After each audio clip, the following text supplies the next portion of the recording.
Awakening is really difficult and it's lonely enough as it is, but what inevitably seems to happen is that as you awaken, those you are close to, as well as people generally, start to treat you differently.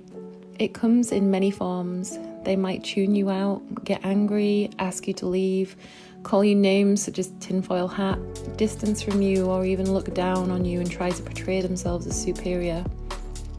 Although there are many variables to this, the reason it happens is generally the same. It's that you intimidate them. Awakening is as real as it gets. It's sometimes painfully real, and at a certain point there's no hiding from ourselves or from reality as it truly is.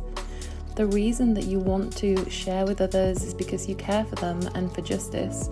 You feel obligated to help them see the truth so that they don't have to be fooled and so they can be free. The problem is that the majority of people are comfortable living in their fake bubble, and yes, they are fake. They are living fake lives and presenting a fake persona.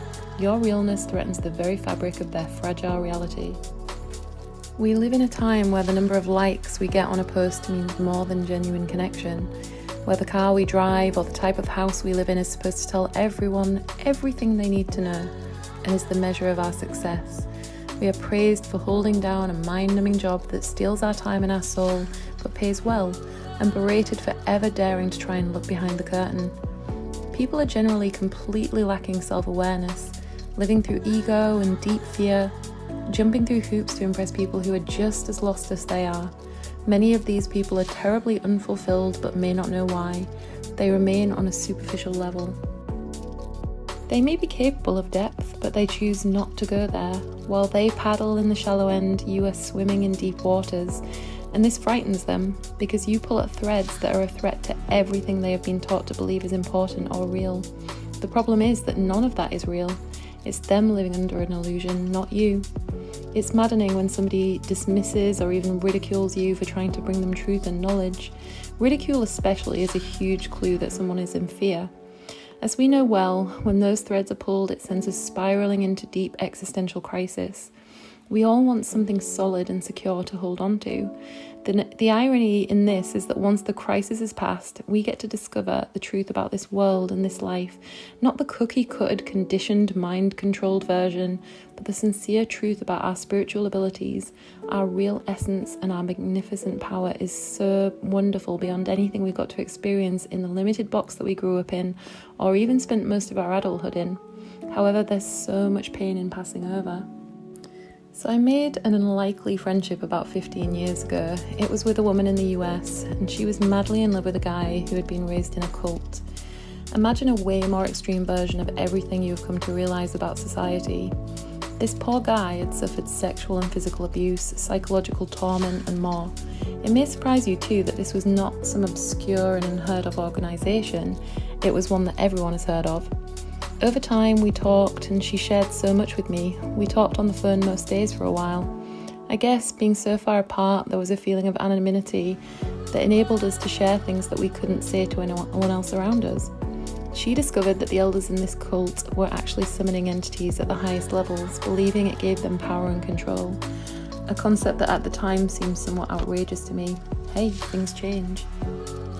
She loved her man so much that she had rescued him from the cult and brought him to live with her. She had sought out the best therapists in the country to help him and to teach her techniques on how to deprogram someone under mind control. They had warned her that it was difficult, potentially dangerous, and could take years, and that it might not even work. But she wanted to help him live a normal life, so she never gave up on him. Sadly, every time she felt that she was making progress, he would panic and run back to his old life, the people that were abusing him. He just couldn't handle breaking free from everything he had known, even if it was unbearable.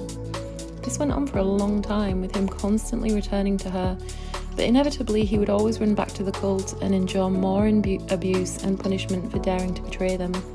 I knew she felt completely helpless. Over time, her health began to suffer from the stress of it all, but she found it impossible to let go. This is an extreme story, but I'm sure you can feel some sort of connection to it. You know, I absolutely relate to the frustration of watching people you care about sleepwalking into deception, possibly relinquishing their very sovereignty, their power, and their freedom for a little perceived security from monsters, and so that they don't have to rock the boat. We need to remember that we can only do what we can do, As they say, we can lead a horse to water. Don't try to take the weight of the world onto your shoulders. It's not your responsibility to save everyone. Just do what you can to be an inspirational person, to plant seeds, and then let them grow. It's unlikely that anyone forced you awake. You awakened because the seed was planted, because your inner timer went off. For me, it started with a short video 11 years ago about the economy, which is extremely profound in that moment. It was a cracked doorway that propelled me into layer upon layer of transformation for the years that followed, until I eventually reached a level of understanding that I once couldn't have even fathomed. Some of us have some sort of spiritual immunity to the bullshit, no doubt about it. I was always aware that something wasn't right, that the things I was being told were right and normal niggled at my subconscious, and I too would return to the familiar and predictable. This went on for a long time, and then in 2009, my awakening became so intense that I could no longer not ignore it. 6 years later, I had a full-blown Kundalini awakening. Listen, forget what people think. Be real anyway. Be your full, authentic self, but do your best to let go of the way that others react to you.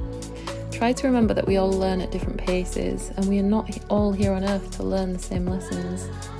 It's funny though, I've observed many times that the ones who quibble with us the most, the ones who argue, nitpick, or try to prove us wrong, are actually closer to awakening than the ones who shut down, tune us out, or avoid us.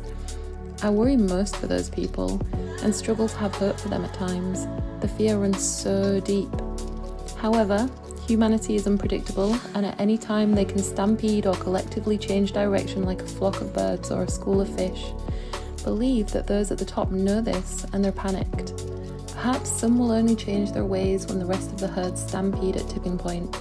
In the meantime, we find ourselves toiling in a collective dark night of the soul, in bondage and confusion, but create too much trauma and people will start to awaken en masse.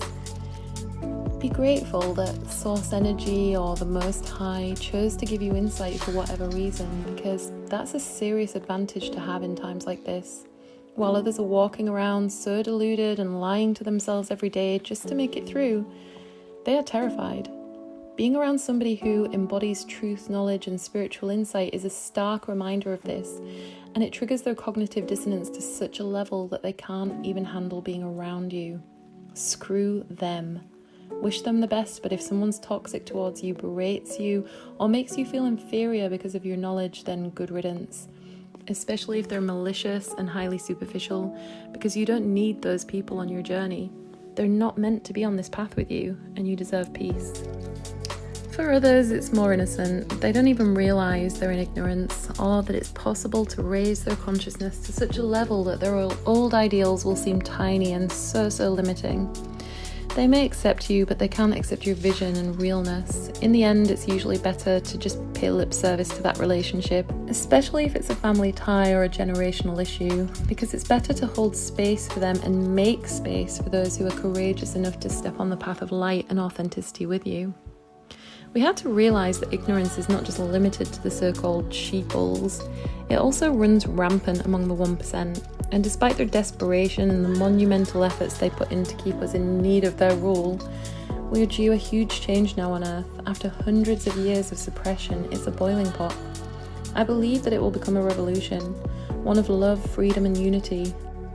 A leap of spiritual evolution and consciousness, with us shaking off the fleas or parasites that seek to keep us captive once and for all. The more forceful they become in their attempts to control large groups, the more we will slip through their fingers like sand. Transition is never easy. Everything dark bubbles to the surface, and it's always darkest before the dawn. Keep love in your heart, because you are warriors, starseeds, and soldiers of God. I'm not here to sell peace, love and light, airy-fairy shit, or to become some spiritual faker that provides all easy answers. Honestly, I have days where it's difficult to feel anything but despair. I'm not saying the road ahead won't be tough, but maybe, just maybe, you've been in training for this your whole life, and long before, whether you realise it yet or not. There's a reason you've been gifted with immunity to the lies. Awakening can be ugly, it's raw, it's painful, it's often lonely and frightening and isolating, but it's also beautiful, empowering and mind-expanding, and there is light at the end of the tunnel of awakening for those who are pure of heart. We'll get through it together.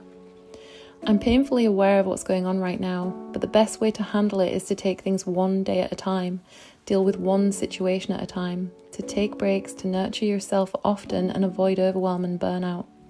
Remember that calm, rational thinking, balance and logic is the enemy of those who seek to control us, as is unity. Believe in the power that you hold and set your intentions towards the manifestation of the greatest future timeline you can imagine. As part of the divine energy that flows through us all, even those who sleepwalk, you are now positioned to help shape the collective destiny into something that benefits us all and doesn't harbour endless deceit. I know some of you have been in deep suffering and anxiety, and I hope I've brought you some small piece of comfort. There are a few things I believe in, and one of them is the power of the human spirit. Think about it. The human spirit is so powerful that it's taken chemtrails, GMOs, fluoride, chronic miseducation, the most massive propaganda fear porn effort ever known, as well as so much more, just to keep you down. This has not been a small operation. Soon the wave of awakening will gain so much momentum that nothing will be able to stop it, and we'll get to witness the liberation of humanity. It's on the horizon.